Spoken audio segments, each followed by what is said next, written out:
स्वागत है आप सभी का आपके अपने चैनल निपुण क्लासेज में। साथियों, आज हम आप लोगों के लिए लेकर आए हैं ज्योग्राफी का एक इम्पोर्टेंट टॉपिक। और ये जो लिया गया है दोस्तों, वो क्लास 7 से लिया गया है। और इसमें आपको एनसीईआरटी और एससीईआरटी के क्वेश्चन देखने को मिलने वाले हैं। साथ ही इसमें 3 चैप्टर को कवर किया गया है, चैप्टर नंबर 1, 2 और 3। टोटल अगर चैप्टर की बात करें दोस्तों कि आपके जो क्लास 7 के जो ज्योग्राफी की बुक है, तो उसमें 13 चैप्टर इंक्लूड किए गए हैं, जिसमें से 3 चैप्टर अभी कवर करेंगे। टोटल 4 वीडियो आने वाले हैं दोस्तों क्लास 7 के ज्योग्राफी से रिलेटेड। और चारों वीडियो में हम जितने भी क्वेश्चन बन सकते हैं सभी को कवर करेंगे। और इस वीडियो में आपको क्या सब पढ़ने को मिलेगा, इसके बारे में भी जान लेते हैं। सबसे पहले आपको पृथ्वी की आंतरिक संरचना के बारे में पढ़ना है। इसके बाद जो रॉक होते हैं यानी कि चट्टान के बारे में आपको जानना है। चट्टान के बाद जो भूकंप आते हैं, भूकंप के बारे में पढ़ेंगे। इसके बाद भूकंप का जो तीव्रता और वेग होता है उसके बारे में जानेंगे।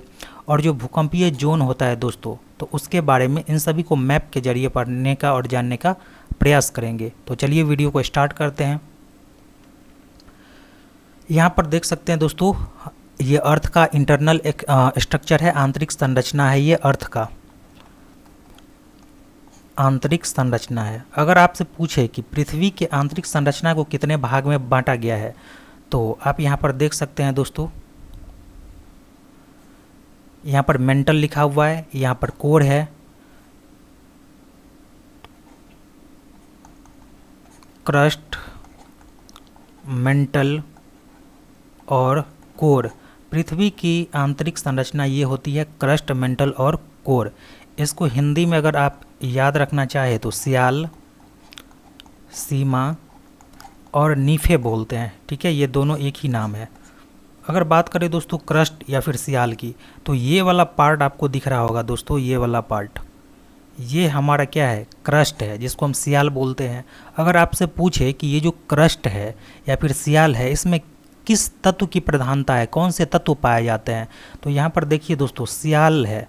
तो सियाल को जब आप तोड़िएगा तो सी से हो जाएगा सिलिकन, सिलिकन, और एल से हो जाएगा एल्युमिनियम, एल्यूमिनियम। तो ये जो ऊपर वाला पार्ट है जिसको हम सियाल या क्रस्ट बोलते हैं, तो इसमें किस तत्व की प्रधानता है, सिलिकन और एल्युमिनियम की।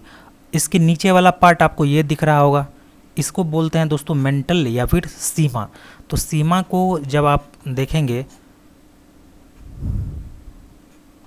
सी से होता है दोस्तों सिलिकन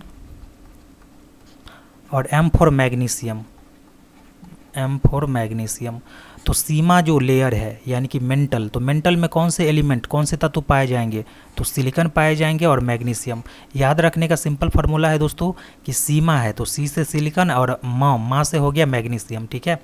और सबसे नीचे वाला वो जो लाल रंग का दोस्तों आपको दिख रहा होगा, जिसको हम बोलते हैं कोर, इंग्लिश में बोलते हैं कोर और नीफे, कोर या नीफे आप लोग याद रखिएगा। तो नीफे, अगर इसमें पूछे कि कोर में किस तत्व की प्रधानता है या नीफे में, तो नी से होता है दोस्तों निकेल और फे से होता है फेरस, जिसको लोहा बोला जाता है, लोहा बोला जाता है। तो कोर में किस तत्व की प्रधानता है, तो निकेल और फेरस की। अगर आपसे पूछे सीमा जो कि सेकेंड लेयर है, तो जिसको मेंटल भी बोलते हैं, तो मेंटल में सिलिकन और मैग्नीशियम की। और ऊपर वाला जो पार्ट है जिसको हम क्रस्ट बोलते हैं, तो उसमें किस तत्व की प्रधानता है, तो सिलिकन और एल्युमिनियम की। ये था दोस्तों इंटरनल स्ट्रक्चर। यहाँ से एक बात और आप लोग देखेंगे कि नीचे वाला जो सबसे नीचे वाला लेयर है दोस्तों, जिसको हम इनर कोर बोलते हैं या फिर नीफे बोलते हैं, तो यहाँ पर आपको लाल लाल दिख रहा होगा। कहने का ये मतलब है कि सबसे ज़्यादा तापमान यहीं पर अधिक होता है। और क्यों अधिक होता है इसका कारण मैं आपको बता दूं, क्योंकि पृथ्वी के नीचे अगर हम 32 मीटर जाते हैं दोस्तों, 32 मीटर जाते हैं, तो 1 डिग्री सेल्सियस तापमान इंक्रीज होता है। और ये तो पृथ्वी का सबसे निचला हिस्सा है, आंतरिक भाग है, तो स्वाभाविक है कि इसके ऊपर प्रेशर ज़्यादा पड़ेगा। तो प्रेशर ज़्यादा पड़ने के कारण और टेम्परेचर क्या होगा, हाई होगा, जिसके कारण यहाँ पर जो चीज़ें होगी वो पिघली हुई अवस्था में होगी। ये भी क्वेश्चन पूछा गया है कि पृथ्वी के किस हिस्से में जो पदार्थ होते हैं वो पिघली हुई अवस्था में होती है। तो इसका जो आंसर आप लोग क्या लगाएंगे, नीफे यानी कि कोर में। और क्यों इसका रीजन पूछे तो क्योंकि पृथ्वी की ये आंतरिक संरचना है और काफ़ी दबाव पड़ता है, इसीलिए यहाँ पर जो पदार्थ होती है, चीज़ें होती है, वो द्रव अवस्था में पाई जाती है। अब आते हैं दोस्तों क्वेश्चन आंसर के ऊपर। एक भी क्वेश्चन दोस्तों यहाँ से छोड़ा नहीं गया है, सारे क्वेश्चन को हमने यहाँ पर इंक्लूड किया है। अगर आपसे पूछे कि पृथ्वी के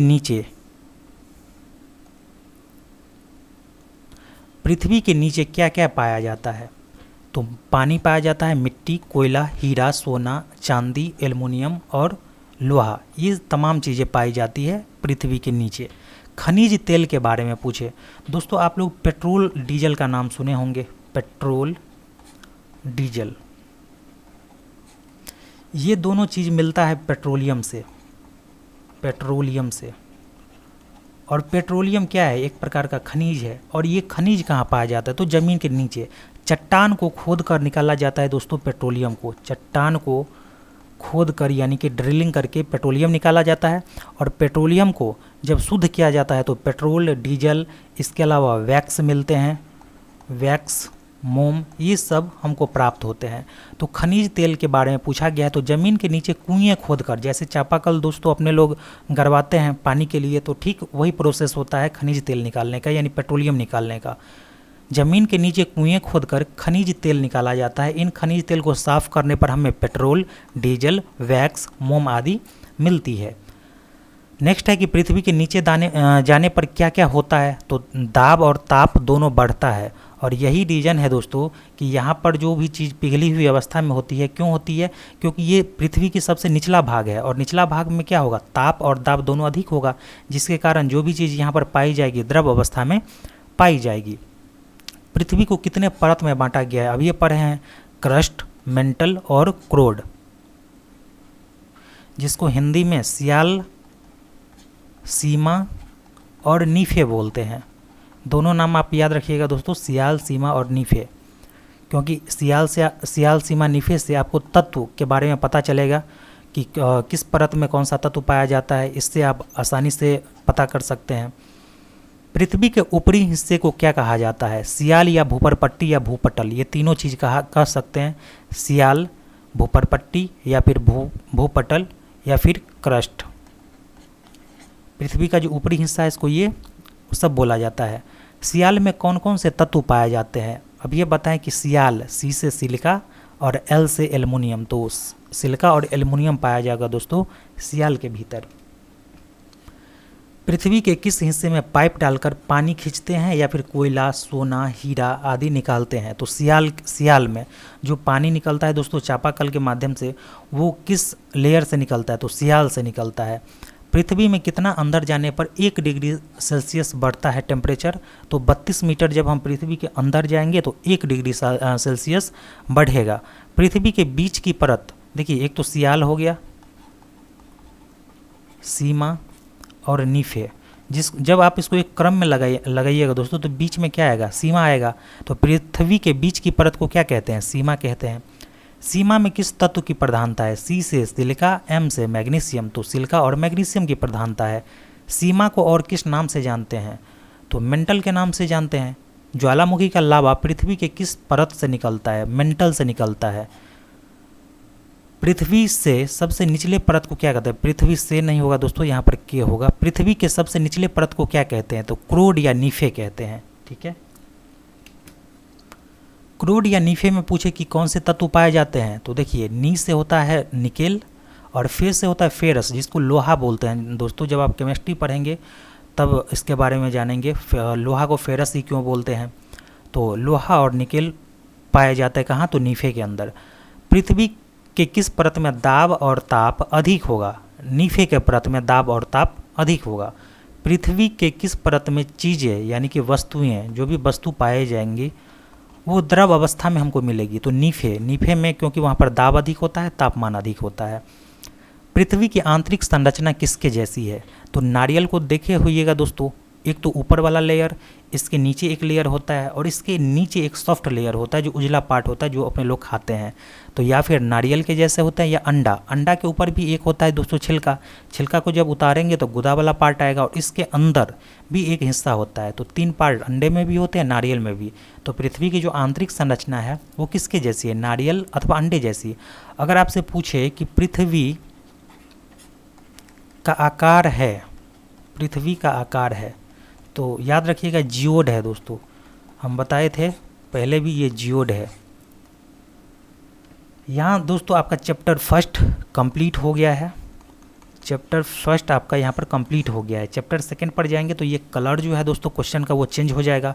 थर्ड चैप्टर स्टार्ट होगा फिर भी कलर चेंज हो जाएगा, ताकि पहचानने में आसानी हो कि आपका चैप्टर फिनिश हो गया है।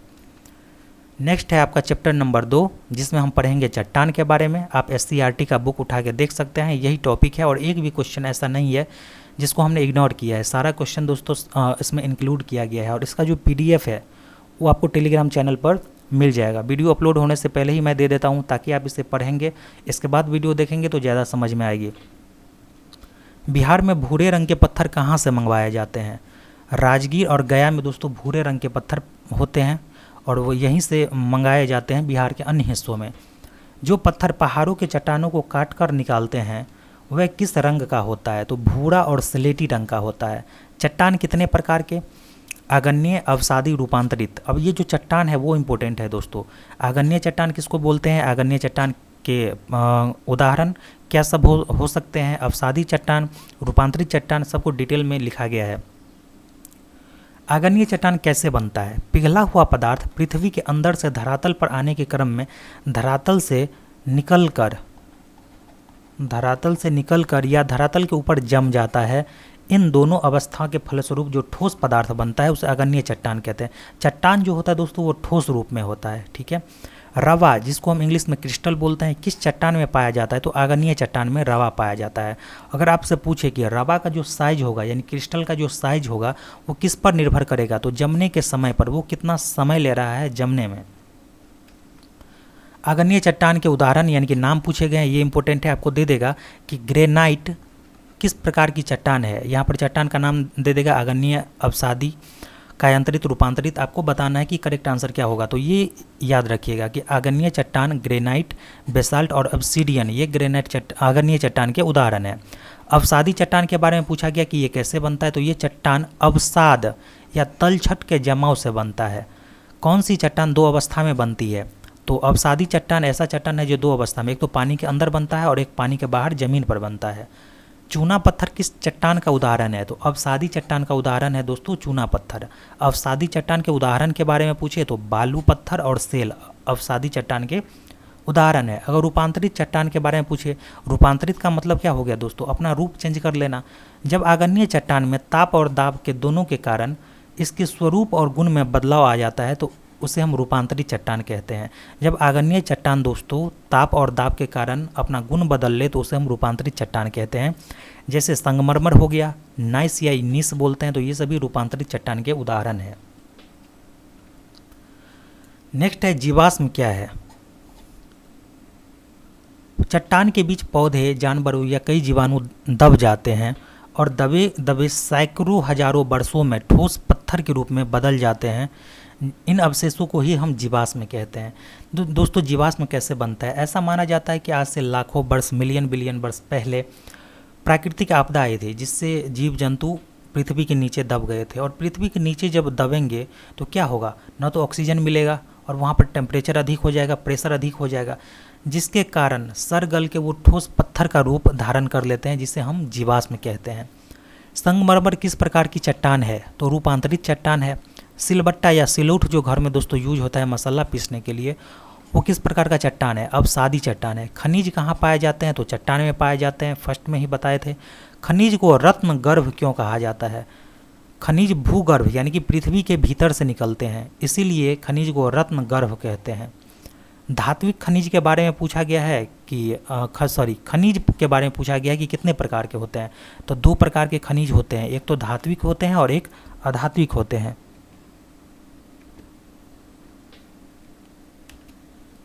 नेक्स्ट है कि धात्विक खनिज कितने प्रकार के होते हैं?